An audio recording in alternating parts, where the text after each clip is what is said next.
A couple of months ago, the YouTube creator StyroPyro connected 400 car batteries together to produce some spectacular experiments, but he had some problems with his switch. So in my last video, I designed and built what I thought was a better switch design and put it to the test, pumping 4,000 amps through my little copper wedge, which remained totally unscathed. But boy did the comments section have something to say about it. My switch video got over 600,000 views and nearly 2,000 comments, and I read all of them. You should never read all of them. I've been making YouTube videos for nearly 3 years and struggling to find any success on the platform. Then almost overnight you guys sent me to the moon, from 2,000 subscribers to 12,000 in just 2 weeks. This is absolutely life-changing for me and I can't thank you enough. I even got a detailed response from StyroPyro himself, which was fantastic, and my first ever sponsor in the form of Odoo. More on that later. Apparently a switch can't just close, it also needs to be able to open. In my previous experiments, I was using sacrificial copper wires which would melt, create plasma and blow apart to open the circuit. This resulted in my copper wire becoming a liquid and molten copper being blasted around my shed. So is that the same fate that awaits my copper wedge if I open it under load? There's only one way to find out. But rather than having my hands and face engulfed in a ball of plasma while I try and pry the switch open with a screwdriver, I think I'm going to employ some automation, specifically this pneumatic ram. Some people in the comments suggested making the carbon fibre rod longer, so it sticks out the front to give improved leverage for opening the switch. I could install the pneumatic ram in front and Bob's your uncle, but that would obstruct the camera and ruin my beautiful video of the switch in action. And as an up-and-coming influent content creator, I need that shot. So I'm going to mount the ram above the switch. Another concern is that when electric current flows in a U-shape like this, the electromagnetic forces actually push the wedge down harder. So the switch can be closed gently, but to open it we're fighting gravity, friction, and the Lorentz force. So I'll need to have the ram push with one air supply and pull with another. And speaking of air supply, I wanted to have 2 storage tanks with a pressure reducing regulator between them. But with the bizarre economics of current year, it was cheaper for me to buy 2 truck air horn kits. And it would be irresponsible of me not to try it out first and just make sure that it works.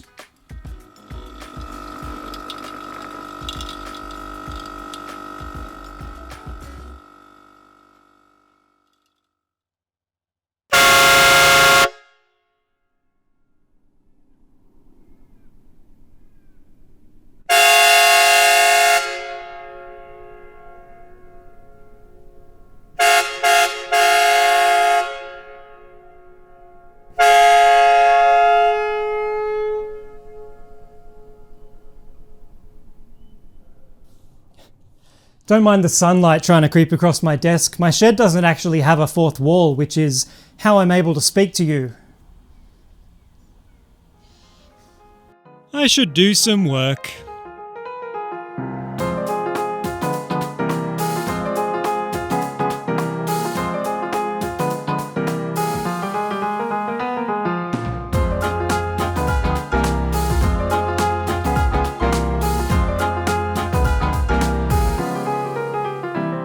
I really should have the coolant running, but it's finicky on this machine.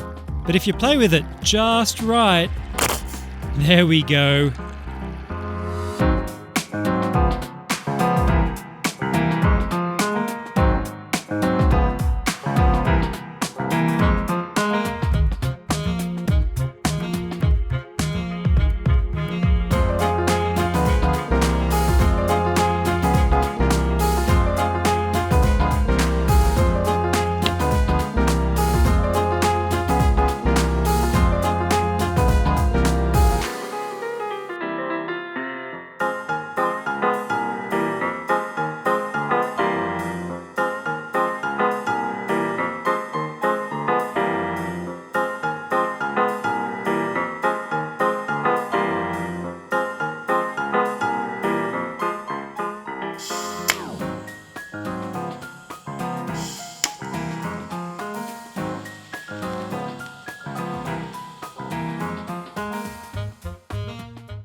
So I bought myself a fancy new action camera for some close-up machining shots, only to discover that it has a fixed focus distance of about infinity.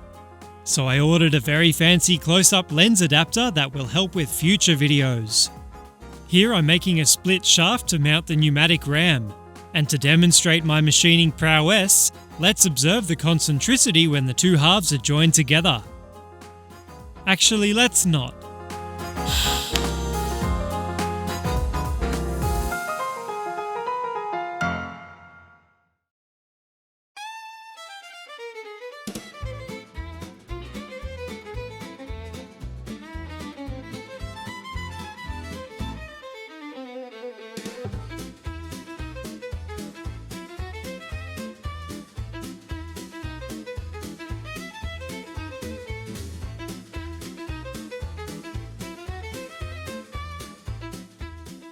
A project like this has a lot of moving parts. Parts to buy, parts to build, things to write, things to film. To make sure nothing falls through the cracks, I'm using the Projects app from today's sponsor, Odoo.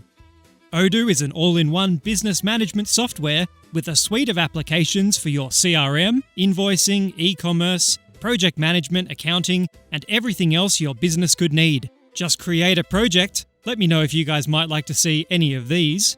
Break it down into happy little bite-sized tasks, assign a worker, specify a time window or deadline, indicate a priority, and then realize you're the one who has to do the work. But when you mark a task complete and this little green bar grows, it feels oh so good. You've got Gantt charts to track workload and resource management, notes and activity tracking on each task. If you're running a business, check out Odoo using the link in the description. Now let's get airlines hooked up and see if our pneumatic ram does what it's supposed to. My first test is with just one air supply at 30 psi. Every ram can push with more force than it can pull with, so it will probably get stuck. But we can see that the valve and ram are working and the motion of the wedge is good. Now for my second air supply, I had a genius idea. An old propane blowtorch filled with low-pressure compressed air. The narrow constrictions in the bottle and torch will allow for it to close the switch slowly and limit the speed of the switch opening as well, so we can have 10 psi for closing the switch and 100 psi for opening it. A real machinist would have made a proper threaded adapter, but I'm a genius, not a machinist. And with that, we have our gentle closing and powerful opening. I think we're ready to wire it up. This setup is a bit more complicated than last time, but I'll quickly walk you through it. Our experiment is still powered by 4 12-volt batteries wired in parallel, but they've been moved to the floor to free up some bench space. My 500 amp Victron shunt sadly did not survive the last video, so I picked up a 2000 amp shunt to replace it. This shunt is an extremely precise resistor made of manganese alloy that produces 75 millivolts between the two sides when 2000 amps are flowing through it.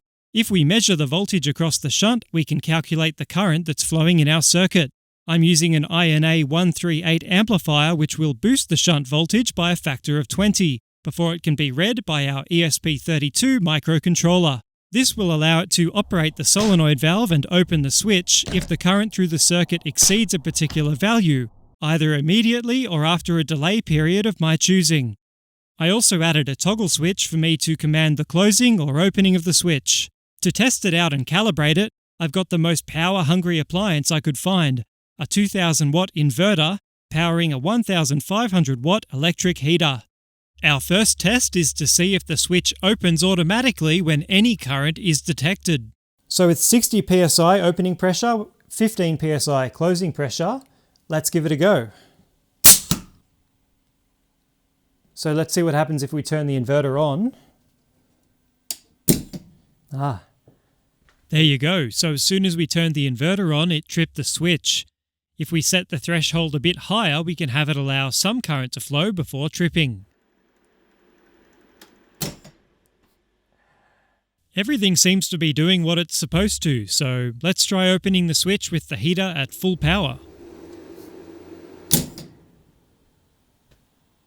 Pretty uneventful, which is a good thing if we're going to try and do it with 4000 amps. Let's try a short circuit through a 6-gauge wire and see if the switch can reopen before it melts.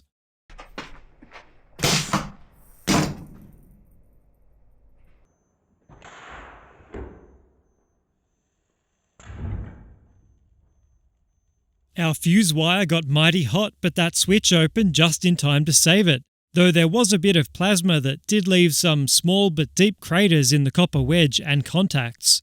Not a worry though, let's replace that fusible link with a stranded 4-gauge cable and try it again.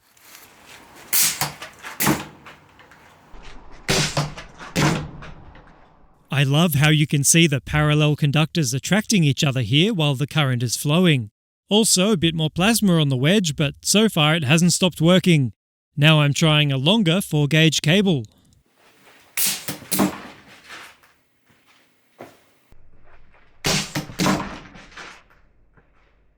While this continues to work as expected, I'm going to try adding a 500 millisecond delay to the opening.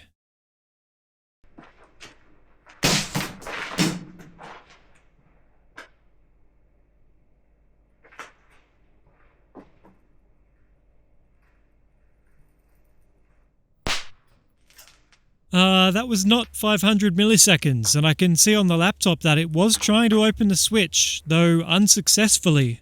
You can see more sparks than normal when the switch closes because I haven't been repairing the craters.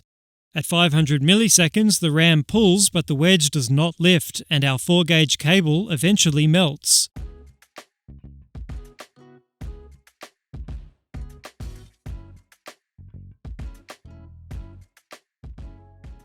So the 4-gauge cable melted and it actually wrapped itself around and under the bench in the process. And then the molten metal fell on the floor. But I wish I'd had the camera pointed a little bit lower because it was quite amazing how it stuck to the steel frame of my bench, even wrapping underneath it. With 60 psi in the RAM, it doesn't budge. I couldn't even free it up with my favourite screwdriver. So my last attempt was to run the compressor up to 120 psi to see if that helped. And it did.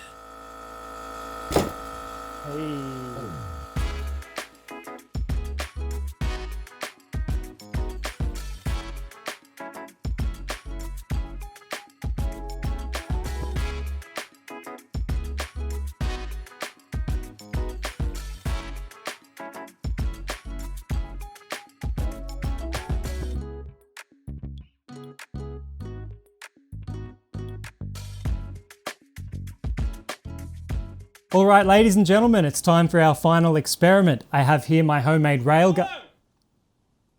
linear motor, which is going to use electricity on these two rails to move this little slidey boy all the way through and out the other side, hopefully. And we're going to be using our switch here with a 500 millisecond delay to open the circuit if our slidey boy gets stuck between the rails so that we don't just melt everything, which is certainly quite a likely outcome. And I also have over here a 4-gauge fusible link so that if the switch fails to open, maybe the fusible link will burn through before we destroy anything here. And lastly, there's my delivery mechanism to get the slidey boy into contact with the rails. A PVC pushing stick, which will go on the end there, get the slidey boy just short of the contacts, then I'm just going to hit it. And hope that does the trick, but let's find out. First test of the linear motor in 3, 2, 1.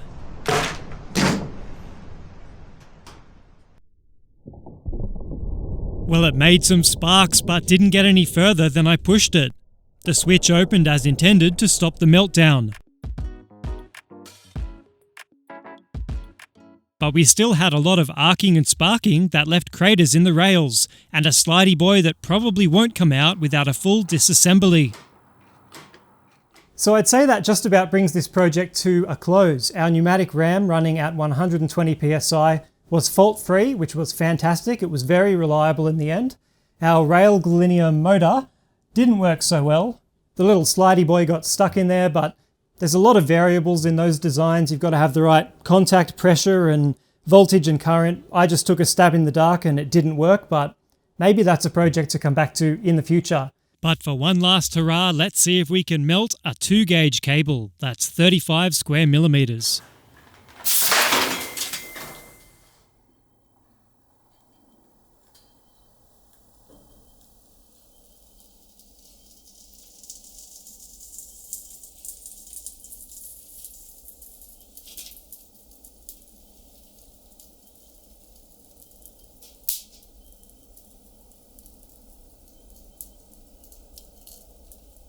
It got there in the end, but unfortunately I melted all of my 0 gauge cables as well. My copper wedge is fine and might live to see some future experiments. Anyway, I'm off to return some batteries to the store, so thank you for watching and I'll see you in the next one.